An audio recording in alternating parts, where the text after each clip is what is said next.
Mel Robbins Quotes for Daily Drive, 7 Keys to Clarity. An inspirational journey through life's greatest lessons. Introduction: The power of one decision. There comes a moment in every person's life when they stand at a crossroads. Not the dramatic kind you see in movies, but the quiet, ordinary moment when you realize that your life isn't what you dreamed it would be. Maybe you're scrolling through social media, watching others live the life you thought you'd have by now. Maybe you're lying in bed, hitting the snooze button for the 5th time, knowing you have important things to do but feeling paralyzed by your own thoughts. This is exactly where Sarah found herself on a cold Tuesday morning in March. At 32, she was successful by most people's standards, a steady job in marketing, a nice apartment, friends who cared about her. But something was missing. She felt like she was watching her own life from the sidelines, going through the motions but never really living. That morning, as she reached for the snooze button once again, something stopped her. Maybe it was exhaustion from her own excuses, or perhaps it was the growing fear that she'd wake up at 60 with the same regrets. Whatever it was, in that moment, Sarah made a decision that would change everything. She didn't know it then, but she was about to discover 7 fundamental keys that would transform not just her daily routine, but her entire relationship with herself and her potential. Key 1. The 5-second rule: feel the fear and do it anyway. You are never going to feel like it, so you must do it anyway. Sarah's transformation didn't begin with a grand gesture. It began with 5 seconds. 5, 4, 3, 2, 1. Instead of hitting snooze, she counted down and forced herself out of bed. It sounds simple, almost trivial, but in that moment, Sarah discovered something profound. The space between thinking and acting is where dreams go to die. For years, she had been waiting to feel ready to make changes in her life. She was going to start that business when she felt more confident. She was going to have that difficult conversation when she felt braver. She was going to pursue her passion when she felt more prepared. But here's what Sarah learned that morning, and what countless others have discovered: you will never feel ready. Your brain is designed to protect you, and anything outside your comfort zone triggers an alarm system that says danger. This system doesn't distinguish between actual physical danger and the psychological discomfort of growth. To your primitive brain, asking your boss for a promotion feels just as threatening as encountering a wild animal. The 5-second countdown became Sarah's secret weapon. When she felt the familiar paralysis of overthinking creeping in, she would count down and act before her brain could talk her out of it. 5, 4, 3, 2, 1. She sent the email applying for the promotion she'd been considering for months. 5, 4, 3, 2, 1. She signed up for the public speaking class that terrified her. 5, 4, 3, 2, 1. She had the honest conversation with her friend about feeling unsupported in their relationship. Each time she used the countdown, Sarah was doing something revolutionary. She was choosing courage over comfort. She was proving to herself that she could feel afraid and act anyway. The beauty of this approach isn't that it eliminates fear. Fear never truly goes away when we're growing. The beauty is that it gives us a tool to act in spite of fear. It bridges the gap between intention and action, between who we are and who we want to become. As the weeks went by, Sarah noticed something remarkable happening. The things that once seemed impossible began to feel merely challenging. The countdown had rewired her relationship with discomfort, teaching her brain that she could survive and even thrive outside her comfort zone. But this was just the beginning. Sarah was about to learn that clarity doesn't come from thinking more, it comes from doing more. Key 2. Stop outsourcing your happiness. You have the power. No one is coming to save you. That realization is actually very empowering. 3 weeks into her countdown practice, Sarah faced her first major test. She had been dating Mark for 2 years, and their relationship had settled into a comfortable but uninspiring routine. She found herself constantly hoping he would be more romantic, more ambitious, more present.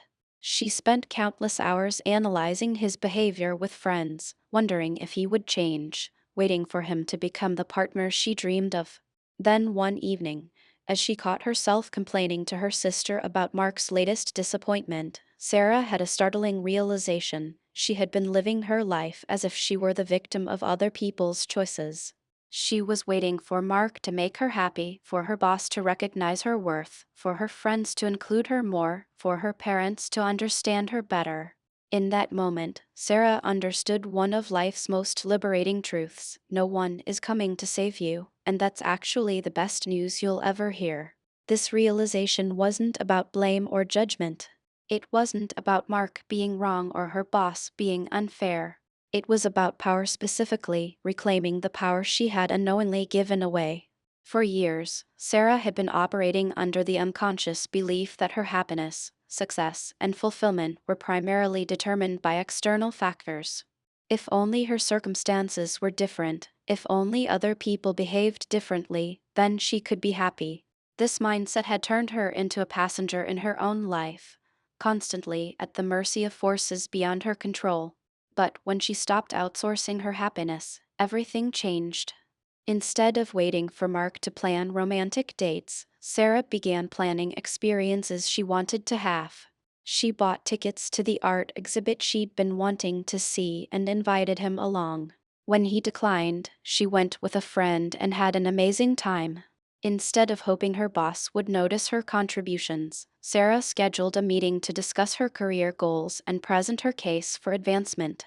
Instead of feeling hurt when friends didn't invite her to gatherings, Sarah started organizing the events she wanted to attend. This shift in perspective was both terrifying and exhilarating. It meant taking full responsibility for her life, which felt overwhelming at first.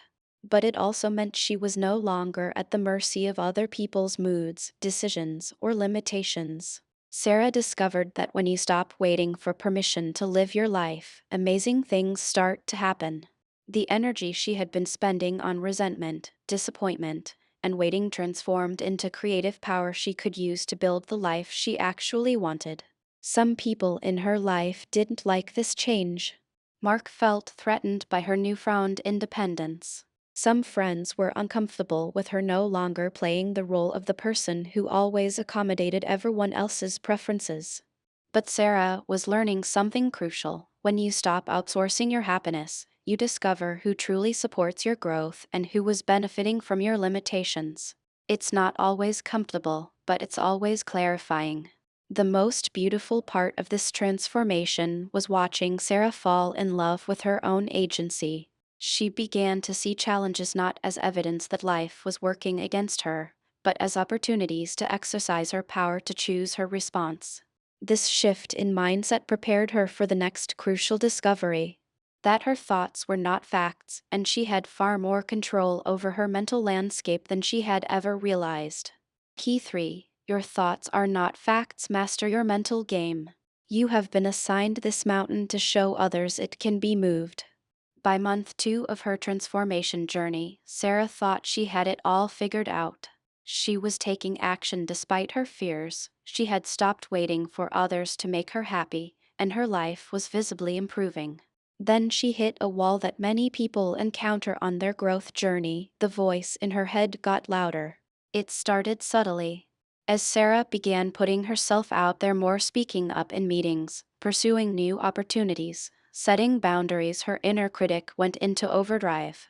The voice that had been relatively quiet when she was playing it safe suddenly had a lot to say about her newfound boldness. Who do you think you are to apply for that position? Everyone can see you're just pretending to be confident. You're going to embarrass yourself and regret taking these risks.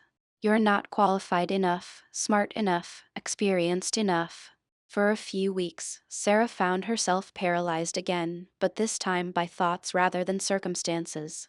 She began to believe that maybe the voice was right, maybe she was being foolish, maybe she should go back to her comfortable, predictable life. It was during this low point that Sarah discovered one of the most powerful truths about human psychology: your thoughts are not facts.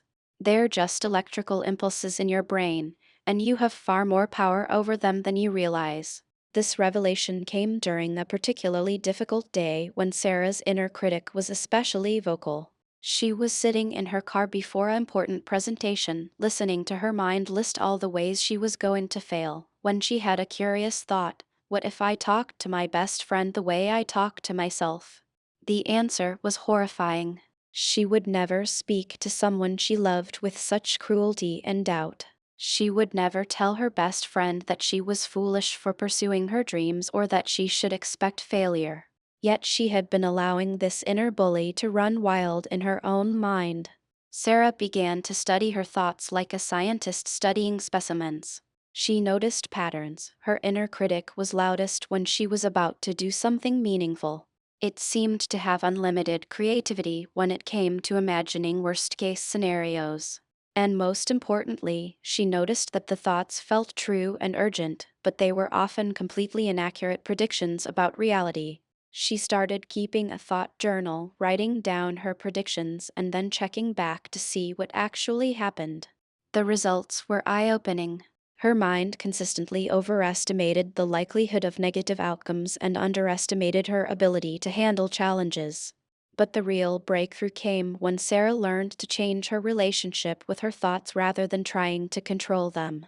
Instead of fighting the inner critic or trying to think positive thoughts, she learned to observe her mental chatter with curiosity and compassion.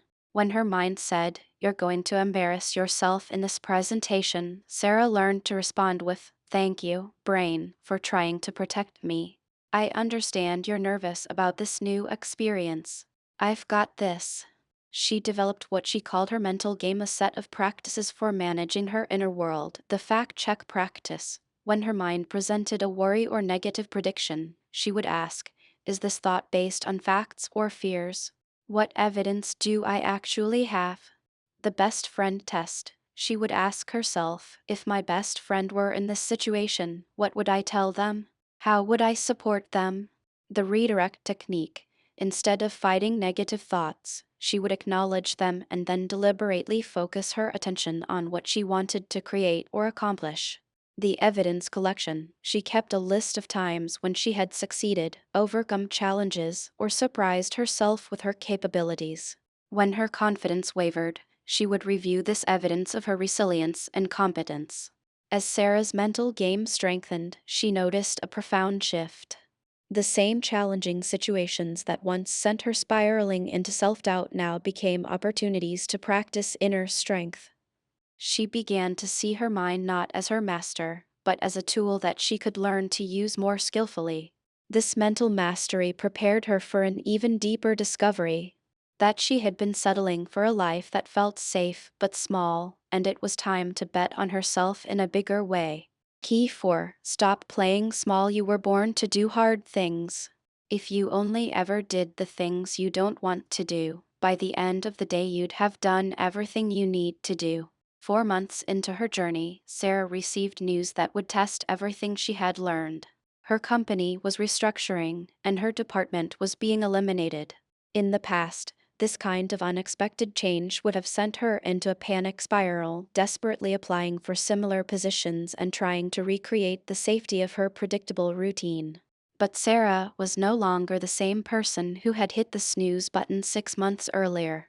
As she sat in the meeting where the layoffs were announced, instead of fear, she felt something unexpected: excitement. For the first time in years, she saw a door opening instead of a door closing. That evening, Sarah pulled out a notebook and did something she had never done before. She wrote down her real dreams. Not the practical, safe goals she usually set, but the audacious visions that made her heart race.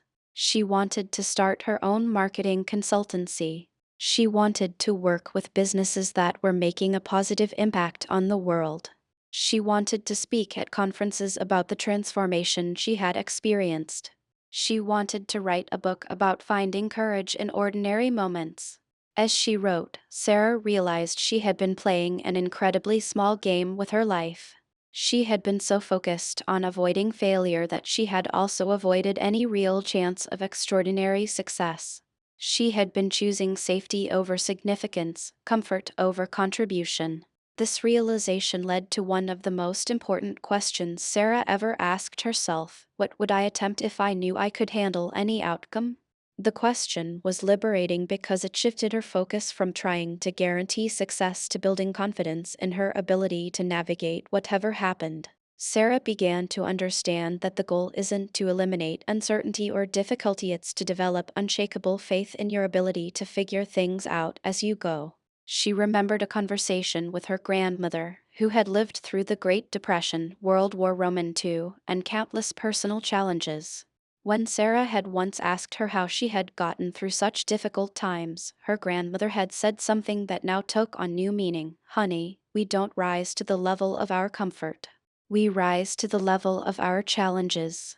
The hard things are what make us who we're meant to become." Sarah decided to bet on herself. Instead of looking for another corporate job, she used her severance package to start her consulting business. Instead of playing it safe, she reached out to companies whose missions inspired her. Instead of hiding her inexperience, she positioned her fresh perspective as an asset. The transition wasn't smooth. There were weeks when Sarah wondered if she had made a terrible mistake. Client projects sometimes fell through. Some days she worked from dawn to midnight. She had to learn skills she had never needed before: sales, accounting, networking, public speaking. But something magical was happening. Sarah was discovering capabilities she never knew she had. Each challenge she faced and overcame built her confidence for the next one. She was developing what she called her hard things muscle, the ability to stay calm and creative when facing difficulty. She learned to reframe obstacles as opportunities to prove to herself what she was capable of. When a major client canceled a project, instead of seeing it as evidence that she wasn't cut out for entrepreneurship, she saw it as a chance to diversify her client base and reduce her dependence on any single source of income. When she had to give her first conference presentation to an audience of 200 people, instead of focusing on her terror, she focused on the message she wanted to share about ordinary people doing extraordinary things. 6 months after losing her job, Sarah's business was thriving. But more importantly, she had discovered something invaluable: she was capable of far more than she had ever imagined. The person who used to avoid difficult conversations was now confidently pitching her services to CEOs. The person who used to worry about what others thought was now sharing her story on stage. Sarah realized that most people dramatically underestimate their own resilience and capability. We're designed for challenges. Our brains literally grow new neural pathways when we face difficulties. But modern life often protects us from the kind of meaningful challenges that help us discover our strength. This discovery prepared Sarah for the next crucial insight: that perfectionism wasn't protecting her from failure, it was preventing her from living. Key 5: Progress over perfection. Done is better than perfect. The way you do anything is the way you do everything. As Sarah's business grew, she encountered an enemy she hadn't expected: her own perfectionism. What had once seemed like a strength, her attention to detail, her high standards, her thorough preparation, was now becoming a prison that kept her from moving forward. She would spend weeks perfecting a proposal that could have been sent in days. She delayed launching her website for months because she couldn't decide on the perfect color scheme. She turned down speaking opportunities because she felt her presentation wasn't polished enough. She had ideas for blog posts but never published them because they didn't feel groundbreaking enough. One day, Sarah was talking to her mentor, Maria, about her frustration with her slow progress. Maria listened patiently and then asked a question that changed everything. "Sarah, what are you really afraid of?" At first, Sarah insisted she wasn't afraid, she just wanted to do quality work. But as they dug deeper, the truth emerged: Sarah was terrified of being judged. She was afraid that if her work wasn't perfect, people would think she was incompetent, unprofessional, or not worthy of success. Maria smiled knowingly. "Let me tell you something I learned the hard way," she said. "Perfectionism isn't about high standards. It's about fear. And it's not protecting you from judgment, it's preventing you from impact." That conversation sparked a revelation that transformed how Sarah approached everything. She began to see perfectionism not as a virtue, but as a sophisticated form of procrastination. Every hour she spent perfecting something that was already good enough was an hour she couldn't spend creating something new or serving her clients better. Sarah decided to conduct an experiment. For 1 month, she would prioritize progress over perfection in everything she did. Instead of spending a week crafting the perfect email, she would spend an hour writing a good email and send it. Instead of waiting until she felt ready to start her podcast, she would record her first episode with her phone and figure out better equipment later. The results were immediate and surprising. Her imperfect emails got better response rates than her meticulously crafted ones because they felt more authentic and personal. Her first podcast episode, recorded on her phone in her living room, resonated with listeners who appreciated its raw honesty. Most importantly, by focusing on progress instead of perfection, Sarah was able to take action on ideas while they were still exciting to her. She discovered that momentum was more valuable than perfection. Each imperfect action built energy for the next one, while perfectionism created stagnation. Sarah developed what she called her good enough standard. For most tasks, she would ask herself, is this good enough to accomplish my goal? If the answer was yes, she would move forward. She reserved her perfectionist energy for the few things that truly required exceptional quality. This shift had unexpected benefits beyond productivity. By releasing her attachment to perfection, Sarah became more willing to experiment, take risks, and try new approaches. She started seeing mistakes not as failures, but as data that could inform her next iteration. She also noticed that her relationships improved. When she stopped trying to be perfect, she became more authentic and relatable. Clients appreciated her honesty about challenges and mistakes. Her vulnerability actually increased their trust in her competence. Sarah learned to embrace what she called the messy middle, the space between starting something and having it polished. She discovered that most meaningful progress happens in this messy middle, where we're learning, adjusting, and growing. One of her most popular blog posts was titled "Why I'm Grateful for My Terrible First Website." In it, she shared screenshots of her original website design and wrote about how launching something imperfect had taught her more about her business than months of planning ever could have. The post went viral because it gave people permission to start before they felt ready. It challenged the myth that successful people have everything figured out before they begin. Sarah was learning to model courage not just by sharing her successes, but by sharing her willingness to look foolish in service of her growth. This embrace of imperfection prepared Sarah for perhaps the most important discovery of all, that her scars could become her superpowers, and her struggles could become the source of her strength. Key 6. Turn your scars into superpowers. Your story matters. You can't control how you feel, but you can always choose how you act. 8 months into running her business, Sarah faced a setback that threatened to derail everything she had built. A major client not only canceled their contract, but also disputed previous invoices, claiming Sarah's work hadn't met their standards. The dispute tied up a significant portion of Sarah's cash flow and left her questioning her abilities. For 3 days, Sarah spiraled. She felt like a fraud who had been lucky for a while but was now being exposed for her inadequacy. The voice in her head was relentless. See, you're not cut out for this. You should go back to the safety of corporate employment. You were foolish to think you could make it on your own.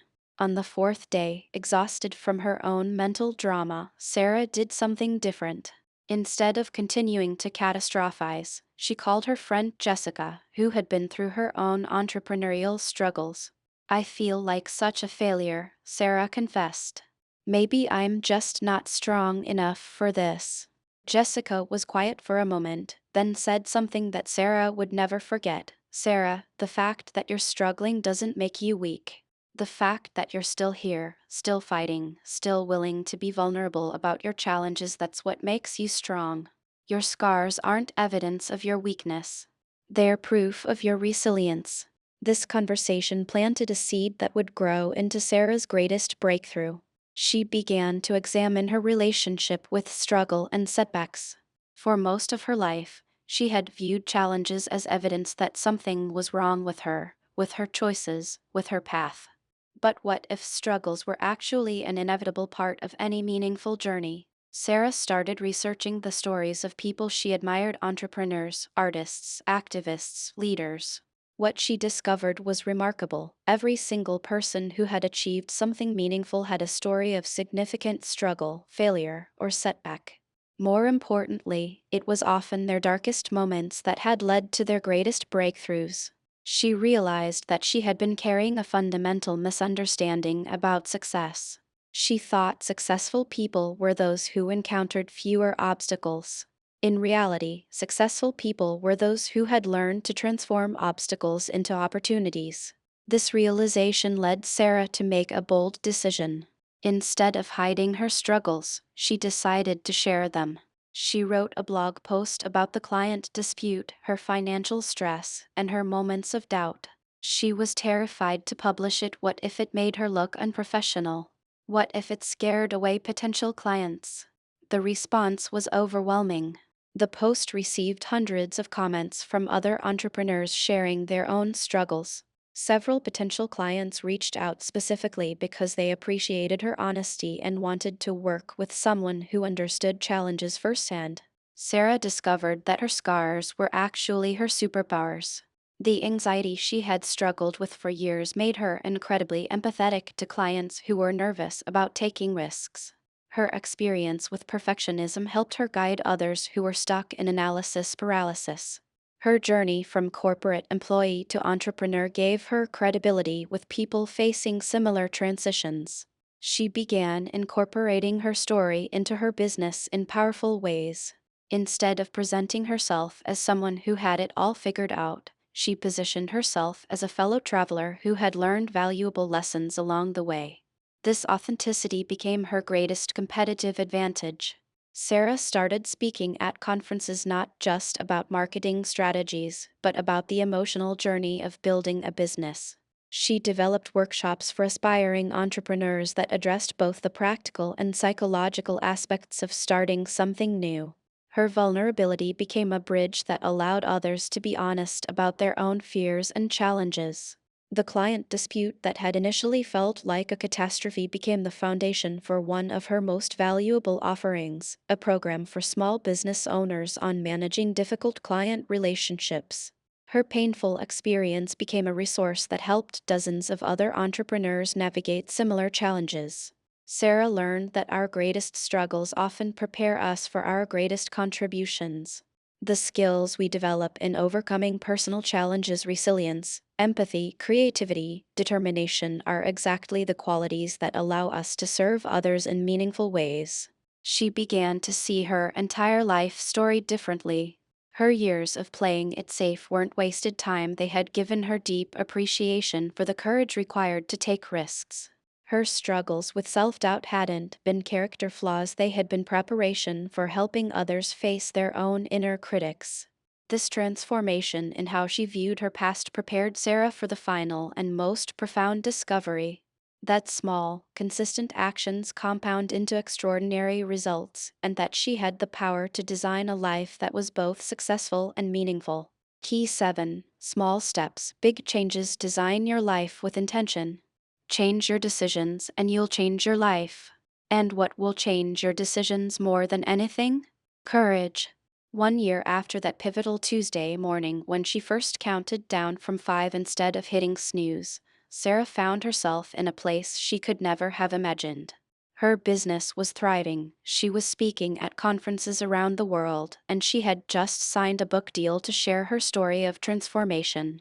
But the most remarkable change wasn't in her external circumstances, it was in how she approached each day. Sarah had discovered that extraordinary lives aren't built through extraordinary moments. They're built through ordinary moments when we choose courage over comfort, progress over perfection, and growth over safety. They're built through small decisions that compound over time into remarkable results. She kept a journal where she tracked what she called her daily design choices, the seemingly minor decisions that actually shaped the trajectory of her life. These included morning choices: how she started each day set the tone for everything that followed. Instead of reaching for her phone immediately upon waking, she spent the first 30 minutes of each day reading, journaling, or planning her priorities. This simple change had improved her focus, creativity, and sense of purpose. Energy management. Sarah learned to pay attention to when she felt most energetic and creative, then schedule her most important work during those times. She protected her peak hours from meetings, emails, and other people's urgent requests. Relationship investments. She made intentional choices about who she spent time with, prioritizing relationships with people who supported her growth and challenged her to be her best self. She learned to lovingly distance herself from relationships that consistently drained her energy or reinforced her small thinking. Learning rituals. Every day, Sarah committed to learning something new, reading industry articles, listening to podcasts, or having conversations with people who knew things she didn't. This daily learning habit kept her skills sharp and her perspective fresh. Physical foundation. She discovered that her mental and emotional resilience were directly connected to how she cared for her body. Regular exercise, healthy eating, and adequate sleep weren't luxuries, they were essential tools for maintaining the energy and clarity needed to pursue her goals. Gratitude practice. Each evening, Sarah wrote down 3 things she was grateful for and one lesson she had learned that day. This practice helped her maintain perspective during challenging times and recognize progress even when it felt slow. Boundary setting. Perhaps most importantly, Sarah learned to design her life by saying no to good opportunities so she could say yes to great ones. She developed criteria for decision making that honored both her values and her long term vision.